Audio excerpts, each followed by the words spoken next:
দেখুন, প্রথমত গতকাল যেভাবে নির্মম অত্যাচার করা হলো, পুলিশ যেভাবে পিটালো, এবং পেটানোর ফলে শুধুমাত্র পিটিয়েছে, আঘাত লেগেছে এমনটা নয় যে সেই আঘাত লুকানো আছে বা কিছু। অন ক্যামেরা গোটা রাজ্যবাসী, দেশবাসী দেখেছে যে কি নির্মম ভাবে মারার ফলে রক্তক্ষরণ হয়েছে, চোখ ফেটে গেছে, হাতের এই জায়গা থেকে গলগল করে রক্ত পড়ছে, পা পুরো রক্তে ভিজে গেছে।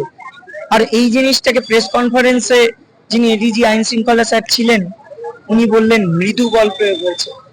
মানে এটা তাদের কাছে মৃদু বল প্রয়োগ। তাহলে তারা যখন মধ্যম বল প্রয়োগ করবেন সেটা কি আমাদের মৃত্যু?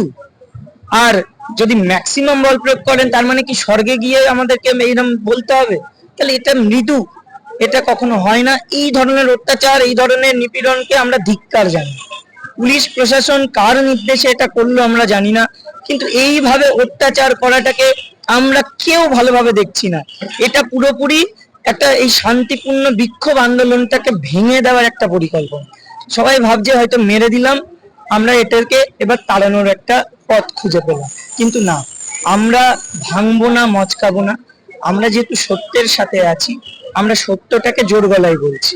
আমরা তো আর কিছু করছি না। আমরা মিথ্যাকে আশ্রয় দিচ্ছি না, প্রশ্রয় দিচ্ছি না। আমরা দুর্নীতিকেও প্রশ্রয় দিই না। যোগ্য হয়ে মেধার ভিত্তিতে চাকরি পেয়ে এখানে আছি, তাই হকের দাবিতে এই লড়াই চলছে, আর এটা চলবে।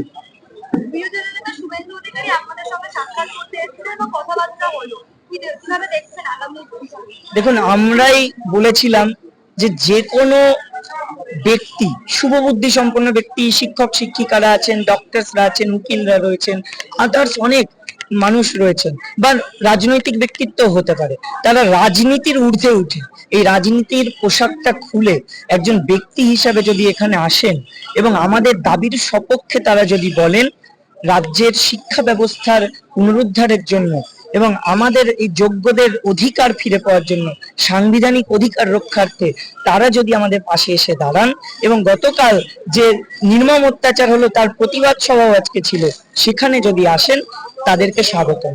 এবং আমরা দেখেছি যে বিভিন্ন রাজনৈতিক দলের সদস্যরা তারা এসেছিলেন, তাই আমরা আগে থেকেই তাদেরকে বারবার বার্তা দিয়েছিলাম, মাইকেও বলেছি যে রাজনীতির কথা বলবেন না, শুধুমাত্র এটা একটা অরাজনৈতিক মঞ্চ, যোগ্যদের পক্ষ নিয়ে যা যা বলা সেটা বলবেন। আমরা দেখেছি বিরোধী দলনেতা তিনি বলেছেন যে যোগ্যদের চাকরি যেতে পারে না, যোগ্যদের চাকরি থাকাটা দরকার, এবং মানে তার জন্য যা যা করার বা করণীয় আমরা যদি বলি সেগুলো তিনি দেখবেন।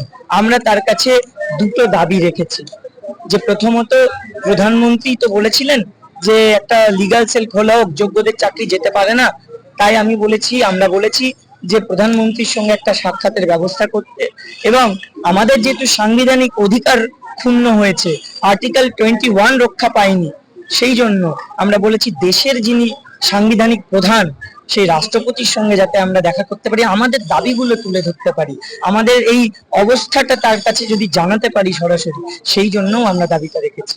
এবং তার সাথে সাথে এটাও আমরা তাকে বলিনি, কিন্তু আমাদের তরফ থেকে এটাও বলা হয়েছে, আমাদের ম্যাডাম এই প্রস্তাব দিয়েছেন যে রাজ্যের মুখ্যমন্ত্রী, তার সাথে যদি তিনি একবার বসেন, কথা বলেন, কারণ তিনিই বলে গেছেন যে এই যে পোস্টটা তিনি হোল্ড করেন এটা রাজনৈতিক পোস্ট নয়, একটা সরকারি ভাবে বিরোধী দলনেতার পোস্ট। তাই মুখ্যমন্ত্রী এবং বিরোধী দলনেতা মিলে যদি একসঙ্গে বসে, বা আদার্স অনেক রাজনৈতিক দল রয়েছেন, সর্বদলীয় ভাবে কি করে মেধাটাকে বাঁচানো যায়, যোগ্যতাকে বাঁচানো যায়, শিক্ষা ব্যবস্থাটাকে বাঁচানো যায়, সেটা যেন দেখেন। আর আমরা অবশ্যই এখনো দাবি রেখেছি, দাবি রাখছি, রাজ্যের যিনি মুখ্যমন্ত্রী, যিনি সরকারটা চালাচ্ছেন, যার আন্ডারে আমরা চাকরিটা করেছি এবং চলে যেতে চলেছে, অলরেডি চলেও গেছে, তো সেই মুখ্যমন্ত্রীর কাছে আমাদের দাবি ছিল যে তিনি এখানে আসুন, সশরীরে আসুন, আমাদের সঙ্গে দেখা করুন, আমাদের দাবিগুলো শুনুন, কি স্টেপ উনি নিচ্ছেন মিডিয়ার সামনে বলুন, দুর্নীতি যে হয়েছে তার জন্য চাকরি গেছে, যোগ্য আর অযোগ্য যে একসঙ্গে মিশিয়ে দেওয়া যায় না এটা উনি বুঝুন, উনি আমাদের জন্য কি কি পদক্ষেপ নিতে চলেছেন, এবং যোগ্যদেরকে যে 100% এই সরকারি দায়িত্ব নিয়ে রক্ষা করবেন এটা তিনি বলুন। আমরা সকলের কাছেই আমাদের দাবিগুলো রাখছি। যেটা বললেন যে আপনাদেরকে প্রস্তাব দিলেন এলওপি অফিসে গিয়ে দেখা করার বা কিছু, সেই বিষয় নিয়ে কি ভাবছেন? দেখুন, আমরা চাইছি রাষ্ট্রপতি প্রধানমন্ত্রীর সঙ্গে সাক্ষাৎ।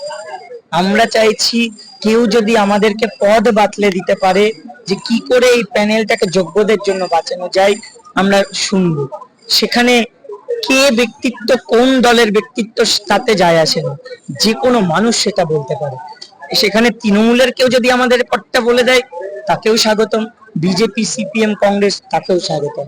যে সঠিক পথটা দেখাতে হবে, আমাদের দাবিটা শুনতে হবে, তার জন্য স্টেপ নিতে হবে। আর আমরা অবশ্যই ভাববো যে কোন পথে গেলে, কার সাথে দেখা করলে, আইনি পদক্ষেপ কি নিলে আমাদের যোগ্যদের স্বার্থ রক্ষা হবে, আমরা সেটা আলোচনা করেই সিদ্ধান্ত নেব।